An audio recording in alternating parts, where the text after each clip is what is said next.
Hello மக்களே, பச்சை துரோகி கருணாநிதிக்கு புனிதர் பட்டமா கொடுக்க முடியும்? சீமான் ஆவேச பேட்டி.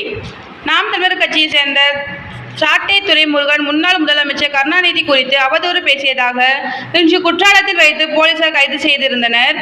இதற்கு கடும் கண்டனம் தெரிவித்துள்ள நாம் தமிழர் கட்சியின் ஒருங்கிணைப்பாளர் சீமான் இன்று செய்தியாளர்களை சந்தித்து தெரிவிக்கையில், இதில் என்னங்க அவதூறு இருக்கிறது? இது ஒரு பாட்டு. கள்ளத்தனம் செய்த கிராதகன் கருணாநிதி, சதிகாரன் கருணாநிதி என்பது பாட்டு. அந்த பாடலை உங்களுக்கு அனுப்பவா? இந்த பாடலை எழுதியவனை விட்டுவிட்டு பாடியவனை விட்டுவிட்டு திருப்பி பாடியவனை கைது செய்துள்ளீர்கள். இப்போது நான் பாடுகிறேன், என் மீது வழக்கு தொடருங்கள் என்று செய்தியாளர் சந்திப்பிலேயே அந்த பாடலை சீமான் பாடினார்.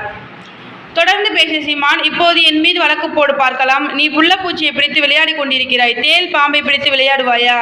சிங்கத்தோடு விளையாடுவாயா? முன்னாள் முதல்வர் உங்க அப்பா நீ அதிகாரத்திற்கு வந்ததும் அவருக்கு புனிதர் பட்டம் கட்ட பார்க்கிறாயா? தமிழர் பேரினத்திற்கு துரோகம் செய்த பச்சை துரோகி கருணாநிதி. யார் தர்க்கம் செய்வார்? இதில் அதிகாரம் வந்தவுடன் உங்க அப்பாவுக்கு புனித பட்டம் செய்தால் துரோகம் எல்லாம் மறந்து விடுமா?